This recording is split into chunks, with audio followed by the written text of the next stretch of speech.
In these days, it's difficult to think of horses and ponies as wild animals. They've been so domesticated that when we see them roaming on the moors, or as here in the New Forest, we feel they must have escaped from somewhere. It seems extraordinary that they have never in their lives carried a saddle, or worn harness, or lived in stables.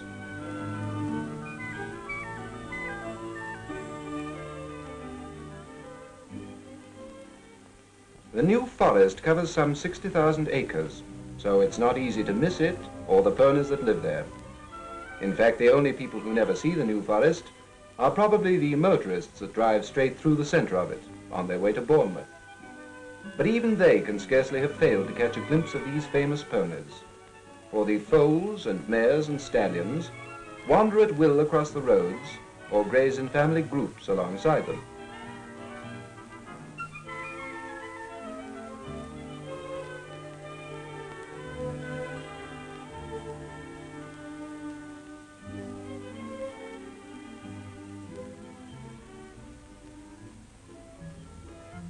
Like all native ponies that live out in the open in all weathers, they're extremely hardy and have iron constitutions.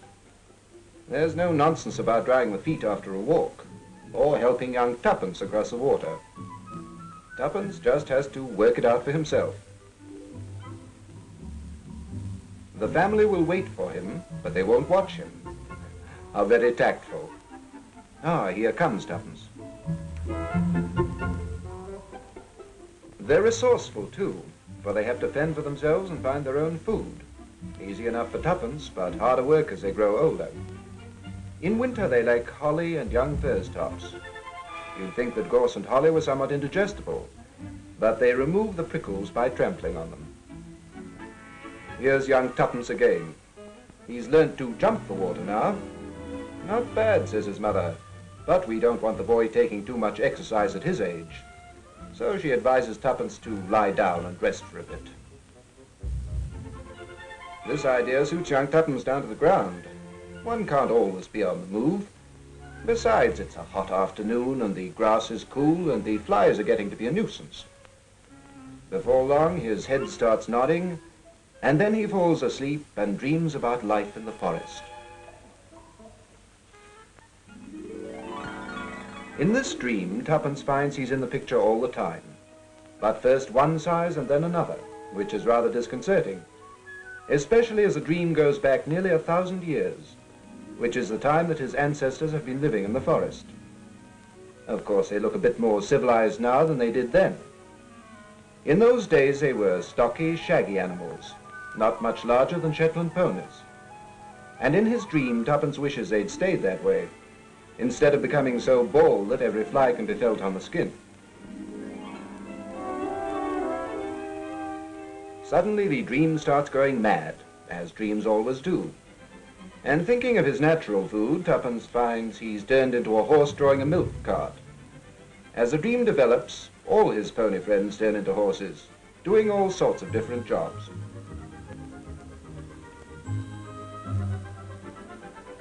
It seems quite normal that the streets are wet all the time, and quite obvious that they all love the life, and have really got fond of the big city, not in spite of the fogs and the smoke, but because of them. Then Tuppence finds he's in the police force, looking very smart, and has to control all the traffic in the city. Of course, the traffic seems to be mostly horses.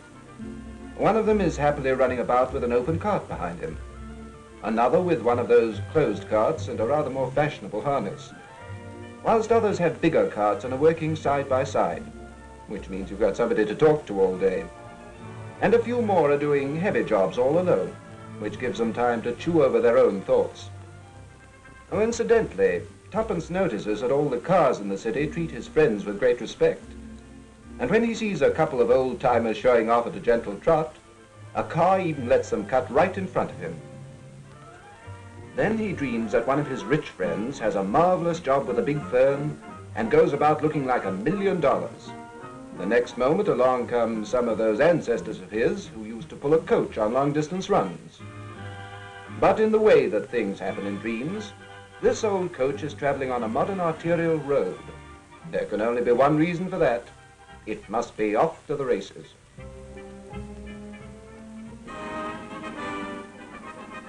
Ah, yes, of course, Ascot. And there are the famous Windsor Greys, drawing the carriage in which sit their Majesties the King and Queen.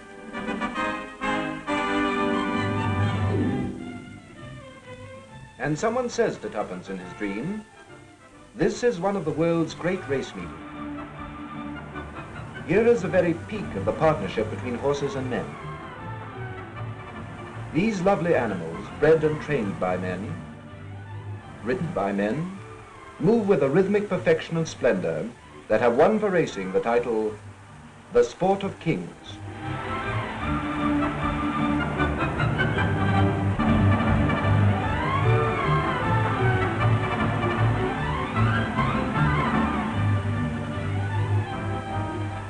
No sooner does Tuppence dream that he's won, than he turns into a dust cart horse, and an old friend of his blames him for kicking up such a dust and making him thirsty. Ought to be more considerate, if you ask me. Phew, water's not what it used to be, but you can't have too much of the stuff if you tow barges.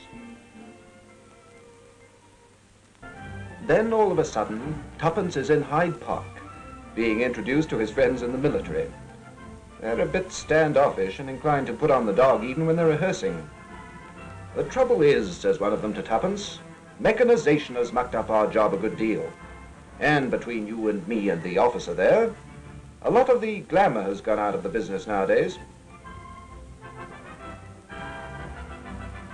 As a matter of fact, he continues, the plum in the military turnout these days is mounting guard in Whitehall.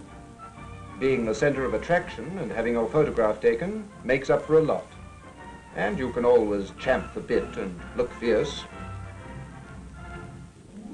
But if that's not down your street, Tuppence, there are other fields for your talents, and maybe a quiet life would suit you best. It must be a useful life, though. It's no good just lying about and doing nothing in the New Forest all day. There are plenty of jobs for ponies. And at this point, the horses walked out of his dream. Still, Tuppence went on dreaming until the family came back and formed part of his dream. "That boy," said his father, "will never be any good." "Oh, give him time," said his mother. "Nonsense," said his father. "Give him a kick." This woke Tuppence like a bullet. He got up quickly and went to his mother.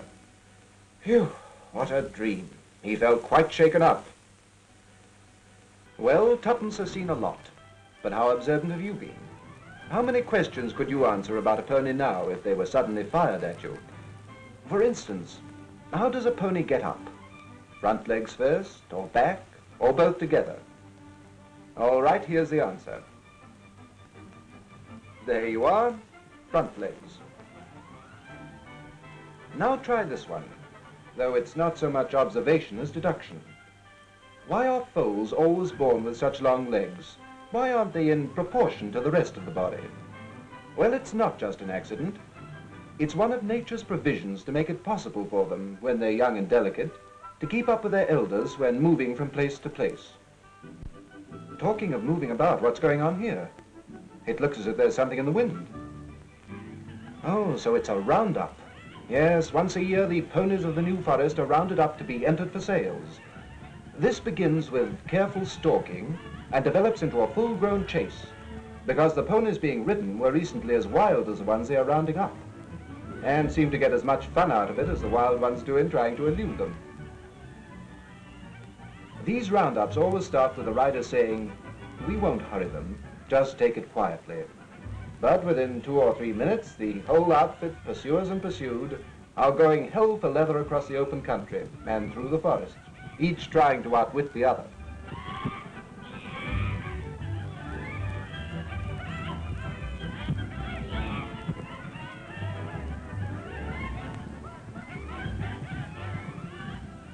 In these affairs, there is always an official called an adjuster taking part, and he knows where the wanted ponies are to be found. But at first, it is never possible to separate the wanted ones from the unwanted. They must all be rustled together and sorted out when caught. Usually a dog goes along to join in the fun, And good fun it is. There's no cruelty in this sport.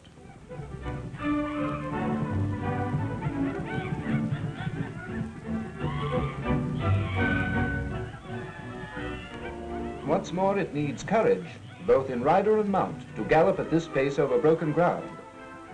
But it's said that forest ponies have eyes in their feet. They'll gallop over hidden rabbit holes and alongside deep ruts, and nothing on earth will induce them to go into dangerous bog. If they do fall, now watch for it. They're up again in a second. A good mount will follow each twist and turn of the wild ponies. He is only beaten when they dodge into bushes and hide there, for in such places it is impossible to ride after them. All this hard riding is even riskier than it looks. During the war, the New Forest was used by the army as a training ground, and not only have coils of wire been left lying about in the bracken, but pits have been dug amongst the heather, and telephone wires laid all over the place on posts about 2 feet high. However, you can't round up ponies with tacks, so you have to hope that your pony knows, even if the army doesn't, where the wire has been left lying about.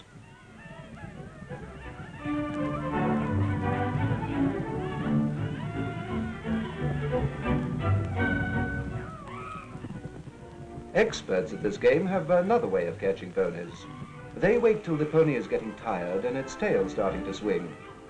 Then they gallop up, slightly behind and to one side of the pony, catch hold of the tail and give it several quick circular turns. This upsets the pony's balance and throws him to the ground. The rider instantly jumps down and sits on his head. It only remains for him to put a halter on him, remount his own pony, and lead his captive home. In nearly every case, the captive seems to regard it as a fair cop and is quite content to go quietly.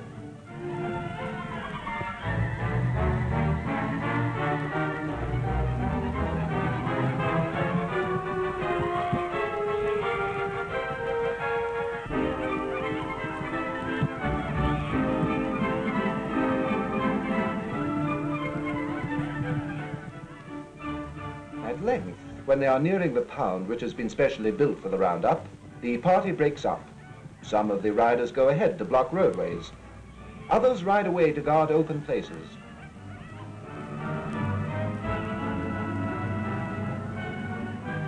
In due course, the pound is reached and the ponies are all corralled.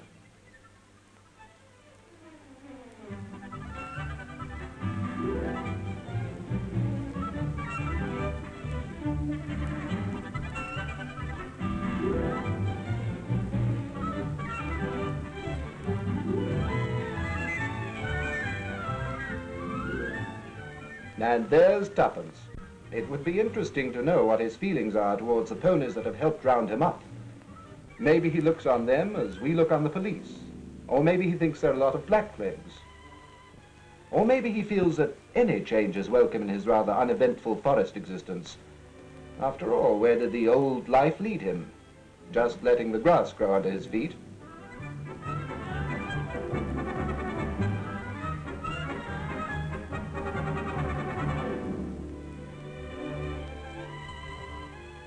And suddenly Tuppence remembers what someone said to him in his dream.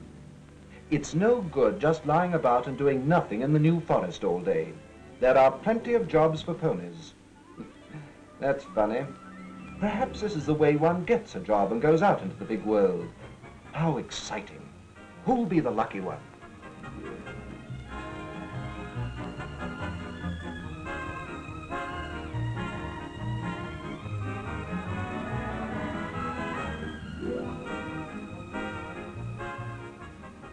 Well, I'm hanged if it isn't Blackie, says Tuppence. Lucky chap. I wonder what sort of job he'll get. Months later, Blackie broadcasts the news from his stable. Shake yourselves, says Blackie. Shake yourselves. It's a great life. You may think the forest is lovely, but the park early in the morning, except when they take pictures of you, which I hate, is the finest place in the world. And if you ask me, children are the best people in it. So long. See you again one of these days, I hope.